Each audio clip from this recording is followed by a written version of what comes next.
Oui, depuis hier, nous parlions des prénoms africains de l'aide culturelle Fond avec Michel Kendekan, journaliste à l'ORTB à Radio Bénin Alafia. Bonjour à nouveau. Oui, bonjour. Vous avez dû courir pour nous rejoindre. Ah oui, bon, on a su plusieurs fronts à la Oui, fois. et là, vous respirez. Bon, prenez un bol d'air. Voilà. Ça peut aller. Voilà, donc aujourd'hui, hier, vous nous parliez de Tameyon. On a su dans quelles conditions on peut donner le prénom Tameyon. Aujourd'hui, vous avez décidé de nous parler d'un prénom de jumeaux. Oui, les jumeaux. Les jumeaux. Les jumeaux, oui. Oui, c'est de quel prénom déjà? On va parler ce matin de Zinsou et Sagbo. De Zinsou et Sagbo. Oui. Ok. Zinsou et Sagbo, ça fait deux jumeaux de sexe masculin. De sexe masculin. Oui, de sexe masculin. Ah, d'accord. Et là, en milieu culturel fond, sinon dans le sud, quand c'est deux jumeaux, tous deux masculins, comme ça fait Zinsou Sagbo. Et Zinsou Sagbo, pour dire, c'est des vrais jumeaux. Ok. Quand c'est un sexe masculin et l'autre féminin, ça c'est des faux jumeaux. Ok, d'accord. Les vrais jumeaux sont du même sexe. Du même sexe. Et là, on les appelle Zinsou et Sagbo. Mais qui des deux, qui est on dit souvent que c'est celui qui vient en dernière position qui est le grand frère. Voilà, c'est ça aussi le mythe. Oui, qui entoure les jumeaux. Les jumeaux. Et la tradition enseigne que l'aîné reste derrière. Et il demande au jeune frère d'aller d'abord sonder le terrain, si on peut vivre là-bas.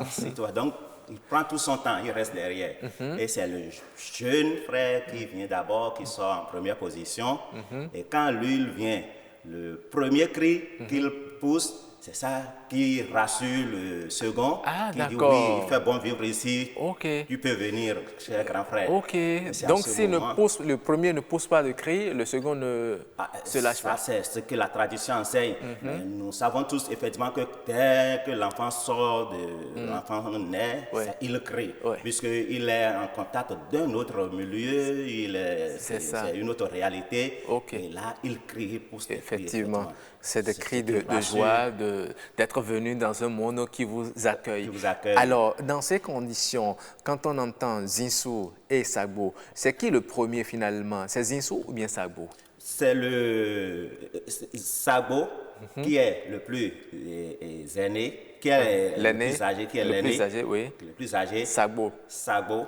Mais quand il naît, c'est l'autre qui est Zinsou. Ok, donc c'est Sagbo qui vient en première position. Qui s'appelle Sagbo. D'accord, mais en réalité, il est le jeune frère. Jeune frère. Donc c'est Zinsou qui vient en deuxième position, qui est le frère aîné, le grand frère. Voilà, Zinsou est le grand frère, Sagbo le jeune frère. D'accord. Et là, c'est des vrais jumeaux, ça. Ok, d'accord.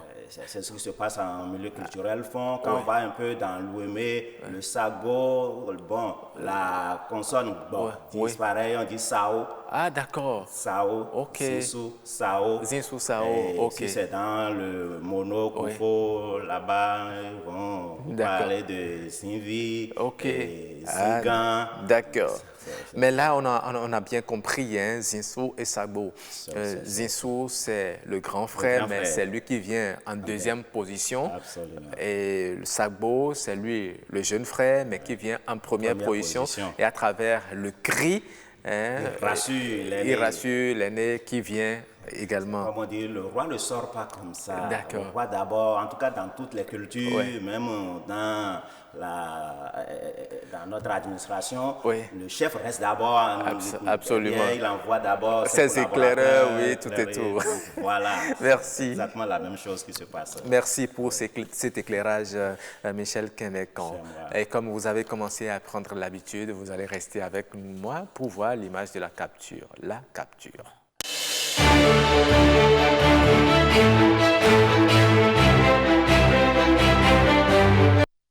Aujourd'hui, nous parlions dans le débat de la langue maternelle. Pourquoi beaucoup préfèrent parler leur langue, le français, au détriment de leur langue maternelle. Mais là, nous venons de voir une image. Oui, Timothée, balance-nous encore l'image, s'il te plaît.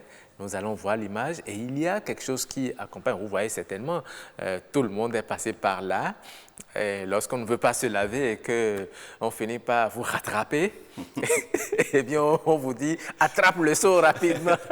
J'espère que vous êtes passé par là aussi. Tout le monde, surtout quand c'est la période de l'harmattan. Ah oui. On se rappelle quand on était en classe de CI, tout à fait. On fuyait. On fuyait l'eau.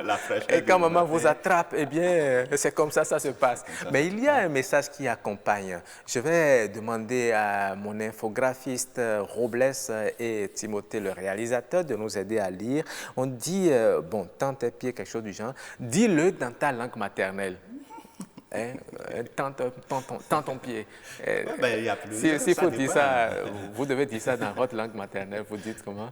Mais je suis très heureux même que ça se passe comme ça. Parce que tout ça, c'est notre culture et le patrimoine culturel. C'est ça. J'avoue que c'est quelque chose que j'adore. Je travaille là-dessus. Enfant, comment on dit tends ton pied?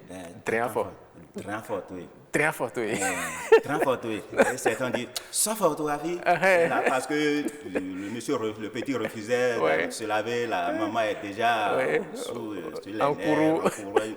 Ça photographie. Et puis on saisit.